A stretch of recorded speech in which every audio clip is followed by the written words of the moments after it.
I was diagnosed with multiple sclerosis and I couldn't walk without an assistive device. And I just kept eating steak. My last MRI showed no MS activity. So you don't get over bipolar disorder and MS, but eating fatty animal meat totally changed my life.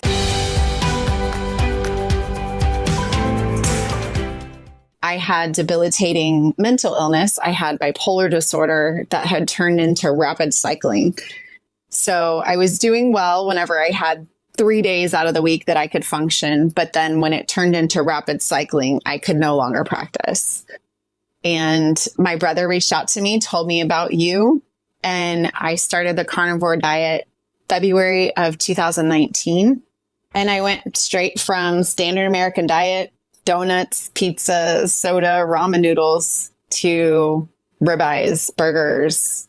And I just kept going. And my last depressive or manic episode was April of 2019. My psychiatrist slowly tapered me off of all my meds. I stayed under his care and I went back to work full time in June of 2019, started coaching with MeatRx, was certified through MeatRx to be a carnivore coach, and quickly realized that I didn't have as much of a place in the mental health field because licensing board and the insurance panels don't want you talking about food. So I quickly said, forget about the letters behind my name. And I said, call me a coach. And I just moved my entire practice online. And now I help people all over the world with borderline personality disorder, schizophrenia, bipolar disorder, anxiety, depression, all the stuff. And then the other part of my story is that through all of this, I was diagnosed with multiple sclerosis and I couldn't walk without an assistive device. And I had delayed and slurred speech, multiple MRIs, lumbar puncture.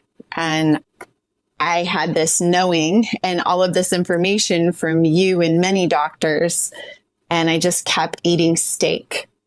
And my last MS episode or symptom was May of 2019. My last MRI showed no MS activity. So you don't get over bipolar disorder and MS, but eating fatty animal meat totally changed my life. Probably at no point did either of them suggest diet was either causal or curative or even beneficial for any of these things. Is that fair to say?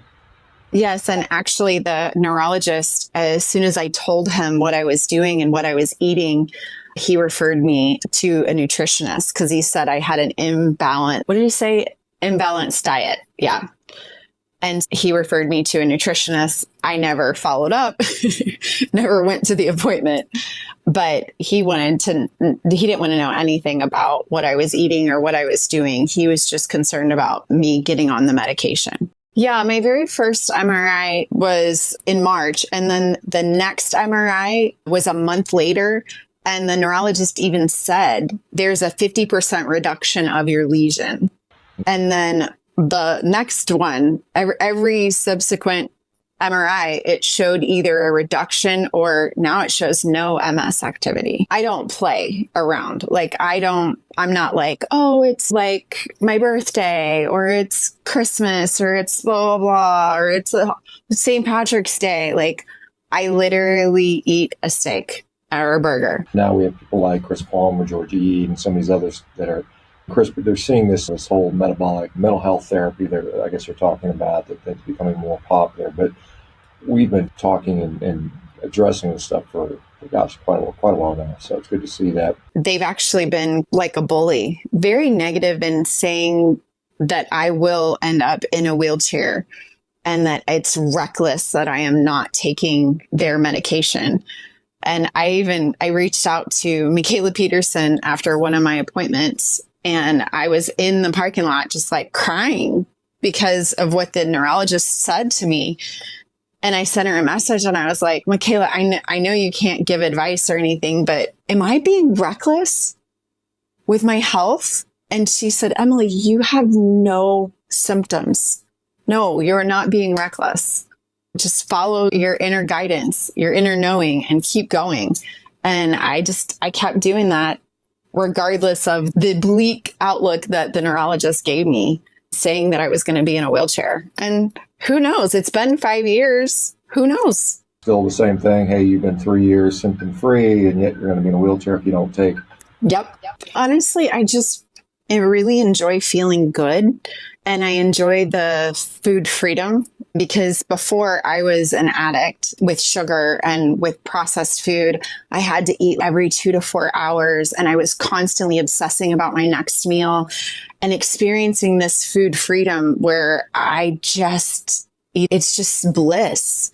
And I feel so good. And the mental clarity, I have more mental clarity now than I've had in 15, 20 years. Yeah, absolutely. And if you just look at the nature of the disease, is that you have a deteriorated myelin sheath, and the myelin sheath is made out of fat. So it's just logical to eat more fat. And I noticed that I had this just incessant craving whenever I first started, is the fattier the meat, the better. I needed that. I felt like I needed that.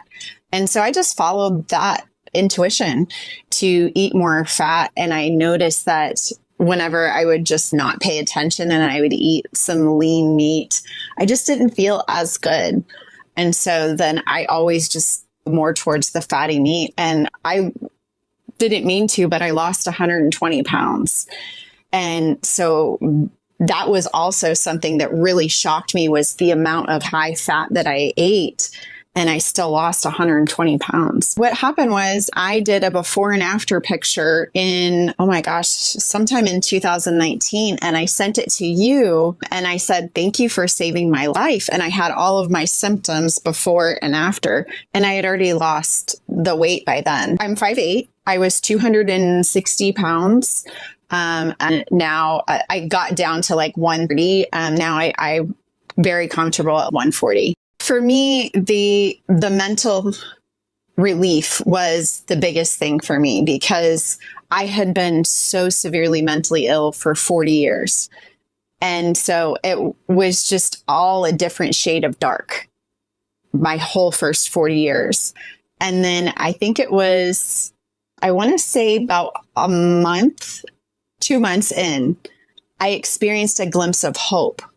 And it was such a difference, because everything else had been so dark, and it only lasted for 10 minutes that first time. But it was such a relief to know that my brain was even capable of experiencing hope.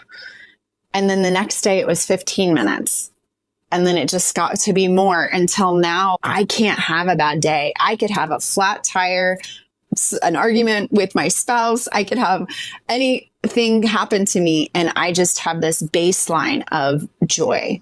And so that was absolutely everything to me. He called it the meat diet, and he was just like, just keep doing the meat diet. And I think that whenever you have a spouse, you have somebody that is so miserable and has tried, at my most, I was on 900 milligrams of lithium, 80 milligrams of Prozac, 80 milligrams of Adderall just to get out of bed every day, and then Ambien to sleep every night.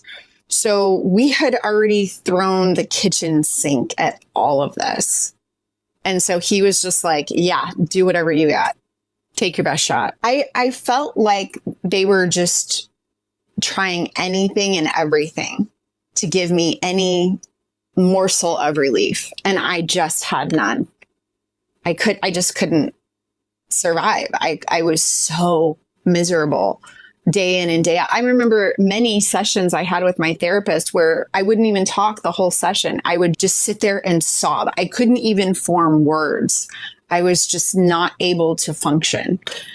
And then that's whenever he started to see, whenever everything cleared up, he was just like, oh my gosh, you're completing sentences and there's light in your eye, and you just smiled and you just had a positive thought and you just talked about the future.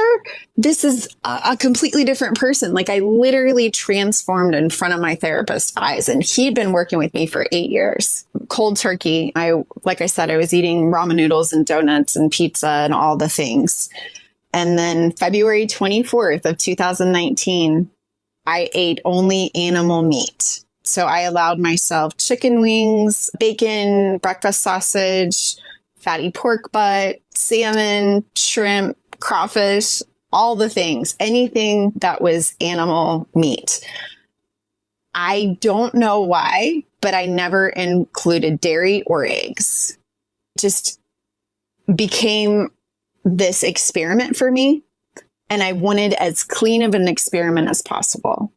And so I didn't want to have the extra variable of dairy or eggs. And so I just stayed with that. And I would say within 5 months, maybe 6 months, I realized that I didn't feel best on pork or chicken. And I just went all the way down to beef. And then I went down to fresh farm beef. I definitely think it was a perfect storm of the pharmaceuticals that I was on and then the foods that I was eating. And I was insatiable. Like when I would make cookies, I would make 2 batches of chocolate chip cookies so that I could eat the dough of one batch and then I could cook the cookies and then eat the cookies from the other batch. I would have peanut butter on my nightstand so that if I woke up in the middle of the night, I could have a couple of bites of peanut butter. And so obviously something's wrong if I am absolutely insatiable. I couldn't think past the day I was on. I was doing everything I could just to keep my head above water and survive that day. And then every night I would wish that I wouldn't wake up the next day. And so whenever I would wake up the next day, I'd be like, God, darn it, like I got to do it again. And now I'm so excited about the next week, the next month, like all of these beautiful things that are unfolding for me. And then to get to help other people to come out of that darkness, to really crawl out of that pit of mental illness hell is the most rewarding life I could have even imagined. Before would work on techniques and talk therapy and let's go back into your childhood and let's go back to the root cause of these emotions and everything. And I realized that nothing was landing. There was almost like this fog. They can't hear me. We can't do the work whenever they are literally a zombie with inflammation just chocked full in their brain. And so now whenever I meet with somebody, I don't require that they do carnivore, but I require that we have a component first and foremost. That's our foundation, is that we're going to do everything we can to reduce the sugar and the processed food. And what I love is watching the clarity organically come forward, not because we did this technique or they were disciplined on this exercise. It just comes to the surface because we're removing the inflammation from their brain. Every time we get a client, we have to put them on a treatment plan. And that treatment plan includes a diagnosis. And then it includes the modalities that we're going to use. And the modalities that I have available to me never included food for me to be able to talk about food. And therefore, it's just not supported. And it's not something that I can bill for to even talk about or ask that question. What food are you eating? And let's address that.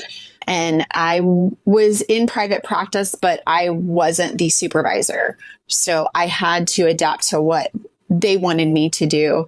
And I quickly just realized, just call me a coach. I'm going to go do everything online. And I've been able to be more effective with this structure than I ever was as a therapist. I really think it's important to meet people where they're at, because we can only change at the level of where our central nervous system is.